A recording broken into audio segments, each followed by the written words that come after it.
so I'm not gonna watch it like that. With you or without you, I'm gonna watch something that's blowing up something. I'm gonna look at some action. I'm watching some comedy, something that's not gonna put me in that mindset. I know certain music I can't listen to, cause it takes me to a place. Spanish music, reggaeton, it's all the hips, it's sexual. I love it. I do it as a business on the side, but you can't do that in an intimate setting. You see what I'm saying? Because that's a trigger that sets you up. And so I think all those things, because your mood kind of can cause you to have those issues too. How you set the scene. Right. Think about when you wasn't trying to be abstinent. You was setting it up. Right? You set the mood. You have the candles, have the music. You have a nice feeling dinner that make you just want to lay down and be comfortable. And then you think, I got it in the pocket. That's what you think. So how you set your mood, I think, plays with that. So, and your mood is your emotions. It's how you feel. And so you have control over that. Right? I can choose to be happy today.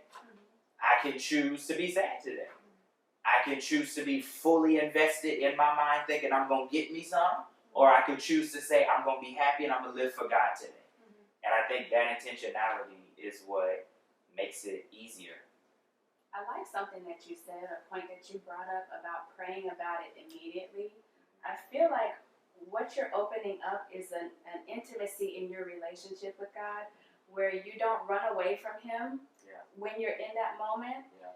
Like the shame is gone from it.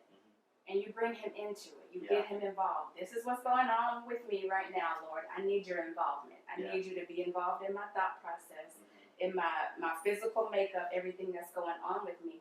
And I think more of us would be more successful if we would remove the shame off of our sex drive and involve God in it, because that's how He made us. So I appreciate that. That's good. So Amadi, what do you think about not being driven by your sex drive? For me, it's, and like I said, coming out of marriage, I'm a big picture thinker. And so I've always been the type, I'm about to make this choice, here are the 30 outcomes that can. That's good. And so, you have to stand back and look. And so, short testimony, I was educated about sex through pornography. I was exposed to it at 6, right? That's the only image I ever saw of sex. I can remember the only conversation I had with my dad about sex was when he found me watching one of his tapes. He got mad and said, well, I was going to let you watch it and teach you about it. And that was the only conversation we ever had. And so porn kept educating, especially when Dad is saying, well, I was going to let you watch it. Like, oh, okay, but this is it. Anyway, fast forward, come out the streets, give my life to God, drop all the women. I married a woman that wasn't like any woman I was with. She definitely wasn't the type of woman that I saw in the videos that was going to be taking on that punishment and stuff. And so early on, I said, well, Lord, you giving me a soft, sweet, and gentle wife. I don't think, even though I've never seen a different image of sex, I'm getting red flags that something is off because this doesn't look like the one that's going to deal with that. So anyway, get back to your question. I think for me, I'm educated about what's really going on when I lay down with a woman, right? And so I think it becomes reckless when you really don't understand what's going on. Like playing Russian roulette, you got one bullet, 6 chambers. But with sex, it's a bullet in every chamber. And so this is what God, it is. And so I have those triggers. Me and my late wife had a very active sex life. I miss that part of our marriage like I miss everything else. And so sometimes it can be hard being single, but again, when I feel overwhelmed, I step back and look what God has taught me about sex, which is this. We talked about the blood covenant, right? So you can come together. But here's a spiritual side of that. When the word says that the two shall become one, a lot of that takes place during sex. After the covenant, but a lot of that takes place. So what God taught me is this, is like, Amadi, every time you lay down with your wife or with a person, you're exchanging information. You're exchanging information every time you lay down with a person. And so while you're enjoying the physical part of it and all that, or you're worried about not catching a disease or not getting pregnant, those are the least of your worries if you're not educated what's going on in the spirit realm. Now let me give you 2 examples of doing it the right way and doing it the wrong way when we talk about that exchange of information, right? And so my late wife was a worshiper. That's why I met her. She loved God like no other. We talked for 2 weeks before I seen her. And so I felt that spirit coming through the phone through our blind dating, right? I said, oh, Lord, I don't care how she look, I'll take her. This is what I need in my life, right?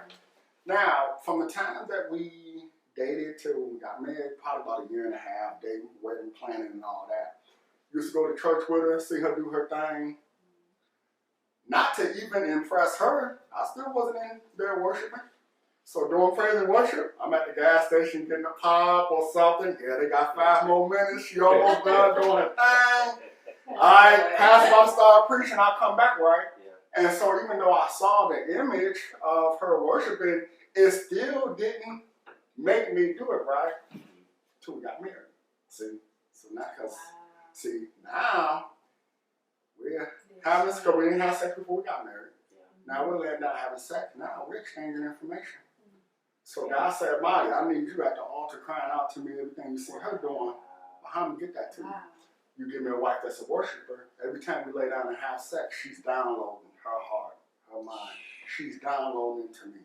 And so now, after we start having sex, now I'm at the altar, praising and worshiping God. Remember, I've been dating this woman for this period of time. I never went up there. But it's an exchange of information. On her end, my wife was kind of a little on the selfish side. You know, walk past homeless people. I don't want to. It's okay, right?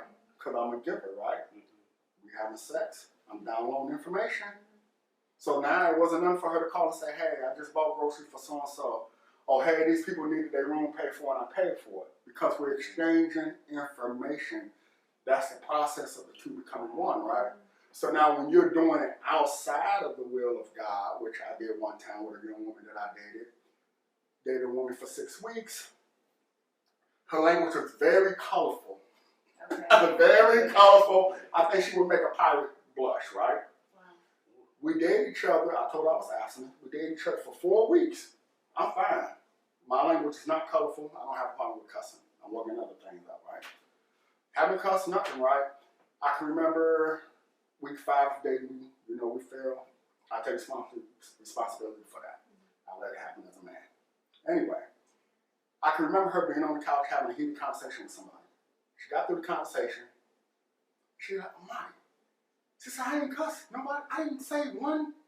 She couldn't believe that she had got through that whole heated conversation without cussing nobody out, right? But again, we're sleeping with each other. I've downloaded the goodness in me into her, right? Week 6, I finally get out of that. Like, Lord, this ain't who you have for me. You gotta back away from that. I'm out driving one time, somebody cut me off. I done let out one under my breath. I didn't catch it the first time. It was the 3rd time I cussed. I was like, wait a minute. Where you pick this habit up from? You don't even cuss.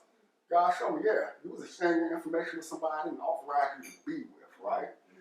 And so one of the tools that helped me stay clean is that I understand if I'm going to lay with this woman, I'm going to pick up something. It's like that gun sitting there with all those bullets. I'm walking away with something. Now, thank God it was minimal cussing problem. I got that under control. But what if it was something that for 2 hours of pleasure, it's going to take you 2 years to work out? Okay. Right. And so if you don't understand that when a woman lay down with a man lay down with women, because you're taking something away and you don't know what it is. And if the enemy will set you up, he definitely ain't going to tell you what the word of God said, the angel, Satan appears as an angel of light. Right. He definitely ain't going to tell you, once you get up in this or once you start doing this, I got you. Right. I'm going to download something in you that's going to mess you up. And so that's one of the things that helped me. Not doing that. Yeah. You're the one. Right. Not doing that. Yeah, that's such a good point. I know the culture that we live in just glamorizes sex as a purely physical act, but we're spiritual beings, right? So I'm a spirit being. I live in a body. I possess a soul. Anytime I interact with someone on a sexual level, that data transfer. What's in their spirit is transferring to my spirit. What's in my spirit is transferring back and forth. What if that person is dealing with suicide and I don't know that? Like you said with Russian roulette, the chamber is loaded. Something is there and that data is going to be transferred. Satan would love to get you tied up with somebody who is a full hot mess on the inside in their spirit, to transfer that to you and hinder your destiny. So that you have this whole mess that you're dealing with. You can't just shake that off. It's in your spirit now. So it's too expensive. That's what I hear you saying. It's too expensive. What is it going to cost me to get rid of it? How long will I be on the altar? What purpose am I going to mess up? Because now God has someone for me, but now he got to delay that. Because I got to spend this time pulling that data, wiping your hard drive before you get with the person I had for you and download something to him or her because you messed up over here. It's not worth it. It's not doing it. Your will is how I'm gonna pray your word when I return unto your void. What things soever I desire when I pray, believe, receive them. Have I unto thee? Have I cried? Even there will I bring to my holy mountain where you may be joyful when your house of prayer. Many people shall go out and say, worship God, spirit and truth. I love you, Lord. You love me too. With all my heart, all my soul, all my mind, I worship you. Worship God.